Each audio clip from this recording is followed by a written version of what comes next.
Primeira questão. Na antiguidade, algumas pessoas acreditavam que no lançamento oblíquo de um objeto, a resultante das forças que atuavam sobre ele tinha o mesmo sentido da velocidade em todos os instantes do movimento. Isso não está de acordo com as interpretações científicas atualmente utilizadas para explicar esse fenômeno.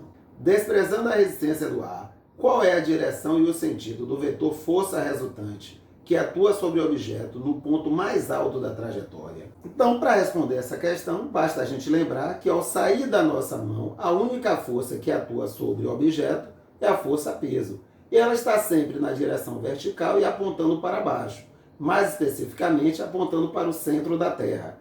Sendo assim, a alternativa correta corresponde à letra B, vertical para baixo, pois somente o peso está atuando durante o movimento. Então, a alternativa correta, letra B. Segunda questão. Arremessa-se obliquamente uma pedra, como mostra a figura. Nessas condições, podemos afirmar que, letra A, a componente horizontal da velocidade da pedra é maior em A do que nos pontos B, C, D e E.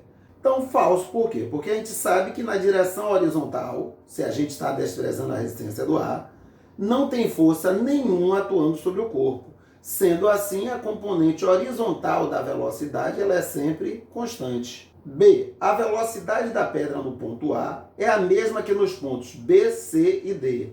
Então, a letra B está falsa por quê? Porque eu lancei a partir do ponto A. Eu sei que durante a subida essa velocidade vai reduzir. Ou seja, no ponto B a velocidade vai ser menor que no ponto A e no ponto C vai ser menor ainda que no ponto B e no ponto A. C. A componente horizontal da velocidade tem o mesmo valor nos pontos A, B, C, D e E. Exatamente. Mais uma vez, na direção horizontal, como não tem força atuando sobre o corpo, a velocidade se mantém constante. Então, a alternativa correta, a letra C.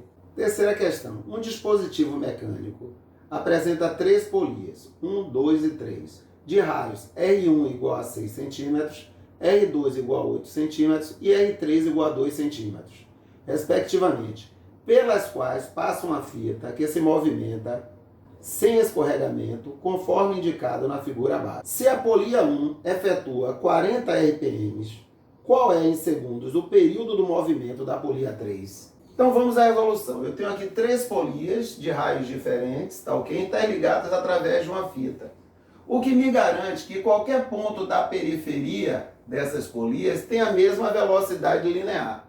Como assim, Marivaldo? Peraí, a fita aqui é mais rápida do que aqui? Não, se isso ocorresse, a fita quebraria. Ou seja, qualquer ponto aqui que liga a polia à fita deve ter a mesma velocidade. Ou traduzindo, a velocidade de um ponto da periferia da polia 1 é igual à velocidade de um ponto da periferia da polia 2, que é igual à velocidade de um ponto da periferia da polia 3. E eu sei que a velocidade eu posso escrever 2π vezes o raio vezes a frequência, 2π vezes o raio vezes a frequência, 2π vezes o raio vezes a frequência. Simplificando, então eu chego aqui ao resultado que é o raio da polia 1 vezes a frequência dela é igual ao raio da polia 2 vezes a frequência dela, que é igual ao raio da polia 3 vezes a frequência dela. Como eu quero saber da polia 3, então vamos utilizar aqui só o que interessa para a gente. R1 vezes F1 é igual a R3 vezes F3. O raio da polia 1, 6 centímetros, a frequência dela, 40 RPM. O raio da polia 3, 2 centímetros. Então, qual a frequência da polia 3? Então, daqui eu concluo que a frequência da polia 3 vai ser 240 dividido por 2. Ou seja, a frequência da polia 3 corresponde a 120 RPM. Transformando para Hertz, o que é que eu vou fazer? Eu vou simplesmente pegar 120 RPM e dividir por 60, ou seja, 2 Hz. Mas ele não quer a frequência, Marivaldo, ele quer o período. Ah, eu sei que o período é o inverso da frequência, ou seja, o período corresponde a 0,5 segundo. Quarta questão. Num vagão ferroviário que se move com velocidade V0 igual a 3 metros por segundo com relação aos trilhos, estão dois meninos que correm um em direção ao outro, cada um com velocidade v igual a 3 metros por segundo com relação ao vagão. As velocidades dos meninos VA e VB com relação aos trilhos serão respectivamente. Então, basicamente, o que eu preciso saber é a ideia de Galileu. Como ele quer em relação ao trilho, ou seja, em relação ao solo, que dá no mesmo, a gente precisa saber que o que a gente percebe é a soma das velocidades. Agora, a gente tem que lembrar que quando eu falo em somar a velocidade, é uma soma vetorial. Ou seja, para a pessoa que está aqui no solo, ou no trilho, tanto faz, se ela observa a pessoa A, ela vai observar basicamente a velocidade do vagão, mais a velocidade da pessoa em relação ao vagão. Ou seja, dois vetores de mesma direção e mesmo sentido. E daí, como é que eu somo esses dois vetores? Basicamente, eu vou somar o módulo desses vetores. Então, basicamente, se eu quero o módulo do vetor soma, eu vou somar os módulos desses vetores. Ou seja, a velocidade da pessoa A em relação ao trilho vai ser qual a velocidade dela em relação ao vagão? 3 metros por segundo. Qual a velocidade do vagão? 3 metros por segundo. Ou seja, a pessoa A em relação ao trilho vai apresentar uma velocidade de 6 metros por segundo. Já a pessoa B, observe o seguinte, o vagão tem uma velocidade nessa direção e da esquerda para a direita, enquanto a pessoa tem uma velocidade na mesma direção, horizontal, porém da direita para a esquerda. E a gente sabe que vetores com mesma direção e sentidos contrários, para saber o módulo do vetor soma, a gente deve fazer o quê? Subtrair os módulos desses vetores. E daí que a velocidade da pessoa B em relação ao trilho, ou seja, em relação ao solo, vai ser justamente a velocidade do vagão menos a velocidade dela em relação ao vagão. Ou seja, ela vai estar parada em relação ao solo. E daí a resposta correta é a letra A. A velocidade da pessoa A em relação ao trilho é de 6 metros por segundo e a velocidade da pessoa B em relação ao trilho vai ser 0. Quinta questão. Um barqueiro, para atravessar a corredeira de um rio, direciona seu barco perpendicular à correnteza. Considerando a velocidade do barco, 12 km por hora, e a velocidade da correnteza, 16 km por hora, pode-se afirmar que para o observador parado às margens do rio, a velocidade do barco é de... Então vamos lá, o barco foi posicionado aqui perpendicularmente à margem do rio, a fim de atravessar. Porém, ele ao mesmo tempo é arrastado pela correnteza, que tem uma velocidade de 16 km por hora. Uma pessoa na margem, ela vai perceber o barco com qual velocidade? Então, mais uma vez, vamos usar a ideia de Galileu. O que é que uma pessoa em terra firme vai ver? Vai ver a soma dessas velocidades. E a gente não pode esquecer que é uma soma vetorial. Então, neste caso, eu tenho dois vetores perpendiculares entre si. E como é que eu somo esses vetores? Usando o teorema de Pitágoras. Então, vamos nessa. A velocidade resultante ao quadrado é igual a 12 ao quadrado mais 16 ao quadrado. A velocidade resultante ao quadrado, 144 mais 256. Ou seja, a velocidade resultante ao quadrado é igual a 400. E daí, a velocidade resultante, mais ou menos a raiz de 400, ou seja, o módulo da velocidade resultante vai ser de 20 km por hora. Sexta questão. Um projétil é lançado segundo ângulo de 30 graus com a horizontal, com uma velocidade de 200 metros por segundo. Supondo a aceleração da gravidade igual a 10 metros por segundo ao quadrado e desprezando a resistência do ar, concluímos que o menor tempo gasto por ele para atingir a altura de 480 metros acima do ponto de lançamento será de... Então, o que é que eu quero? O menor tempo que ele vai passar pela altura que corresponde a 480 metros. Como eu quero a altura, então a informação que está associada à direção vertical. E na direção vertical, a gente sabe que a equação é y igual a v0yt menos gt ao quadrado sobre 2. Ou seja, na direção vertical, tudo acontece como se a gente tivesse um lançamento vertical. E o que eu quero saber? Eu quero saber o menor intervalo de tempo gasto para ele passar pela altura correspondente a 480 metros. Então vamos substituir a altura 480, V0y. A gente sabe que V0y é V0 vezes o seno do ângulo, ok? Que no caso 30 graus. Então V0y vai ser 200 vezes meio, ou seja, 100 metros por segundo. Então vou ficar com 100 vezes t menos g igual a 10. Então eu vou ficar com 480 é igual a 100t menos 5t ao quadrado. Vamos arrumar isso aí. Vou ficar com 5t ao quadrado menos 100t mais 480 é igual a zero. Vou cair numa equação do segundo grau. Vamos simplificar por 5. t ao quadrado menos 20t mais 96 igual a zero. Então vamos nessa. Vamos achar o delta. Delta vai ser b ao quadrado, ou seja, menos 20 ao quadrado, menos 4 vezes o a, que é 1, vezes o c, que é 96.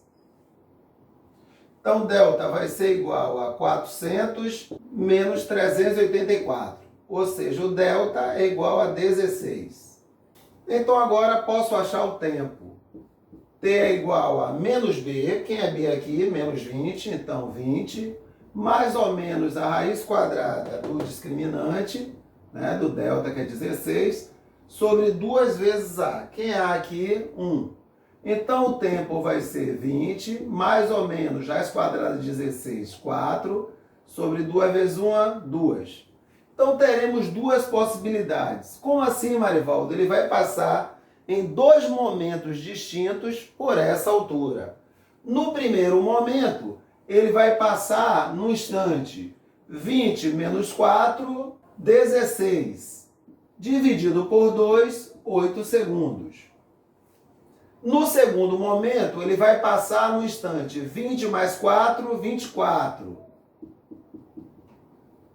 Dividido por 2, 12 segundos. Como ele quer saber o menor intervalo de tempo gasto para passar pela altura 480 metros, esse menor intervalo de tempo corresponde a 8 segundos. Sétima questão. Um barco tem uma velocidade de 22,32 km por hora, rio abaixo, e de 13,68 rio acima. Ambas as velocidades em relação às margens.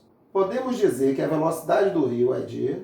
Lembrando que quando o barco desce o rio, a velocidade do barco e a velocidade do rio estão na mesma direção, no mesmo sentido. Logo, eu vou somar essas velocidades. E quando o barco está subindo o rio acima, a velocidade do barco ela está contrária à velocidade do rio.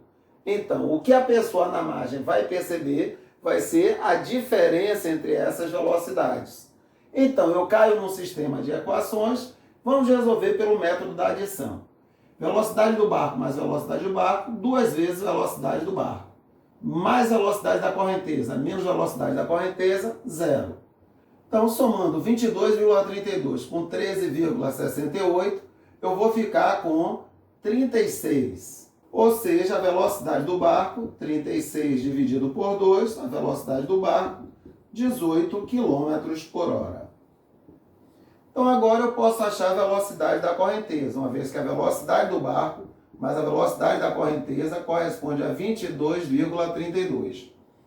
Ou seja, 18 mais a velocidade da correnteza, 22,32. Então, a velocidade da correnteza, ou seja, a velocidade do rio, 22,32 menos 18, que vai dar 4,32 km por hora. Oitava questão. O que acontece com o movimento de dois corpos de massas diferentes ao serem lançados horizontalmente com a mesma velocidade, de uma mesma altura e ao mesmo tempo, desprezando a resistência do ar? Então, o que a gente sabe aqui? A gente sabe que mesmo os corpos tendo as massas diferentes, como desprezamos a resistência do ar, eles estarão submetidos à mesma aceleração, que é a aceleração da gravidade. Ou seja, independente das massas, os corpos chegarão ao solo simultaneamente. Ou seja, a correta é a letra C. Questão 9. Num teste de balística, um projétil foi lançado do solo sob um ângulo de 37 graus. Cosseno de 37 graus igual a 0,8 e seno de 37 graus igual a 0,6. retornando ao solo em 6 segundos. Considerando desprezível a resistência do ar e a aceleração da gravidade com o valor de 10 metros por segundo ao quadrado, a velocidade de lançamento do projétil em metros por segundo e o respectivo alcance em metros foram... Então vamos lá, ele me deu tempo de voo. Foi lançado um projétil, segundo o ângulo de 37 graus, e 6 segundos depois esse projétil retornou. Então isso quer dizer que o tempo de subida, o tempo gasto para atingir a altura máxima, correspondeu a 3 segundos. Lembrando que o tempo de subida é igual ao tempo de descida, ou seja, o tempo de voo é o dobro do tempo de subida. Então, sendo assim, eu posso achar a componente vertical da velocidade. Uma vez que eu sei que na direção y, tudo acontece como se eu tivesse um lançamento vertical. Então, sendo assim, eu sei que na altura máxima, na direção y, a velocidade é 0. V0y eu quero achar, g corresponde a 10 e o tempo de subida 3 segundos. Então, daqui eu acho que V0y corresponde a 30 metros por segundo. Mas eu sei que V0y é igual a V0 vezes o seno do ângulo, no caso, 37 graus. Então, vamos lá. V0y, 30 metros por segundo. V0 eu quero saber, e o seno de 37 corresponde a 0,6. Então, V0 corresponde a 30 dividido por 0,6, ou seja, 300 dividido por 6. V0 corresponde a 50 metros por segundo. Já o alcance, a gente sabe que é na direção horizontal. E na direção horizontal, tudo acontece como se fosse um movimento uniforme. Ou seja, o alcance é V0x vezes o tempo. Sim, Marivaldo, mas quem é V0x? É V0 vezes o cosseno do ângulo de lançamento. E o tempo aqui é o tempo de voo, que corresponde a 6 segundos. Então vamos fazer essa continha. X vai ser igual, qual a velocidade de lançamento? 50. Qual o cosseno de 37 graus?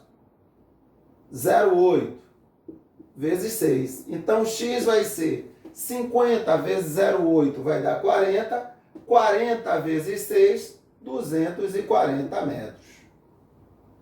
10ª questão. Num teste de balística, um projétil foi lançado do solo sob um ângulo de 45 graus com horizontal, retornando ao solo 360 metros adiante do ponto de lançamento.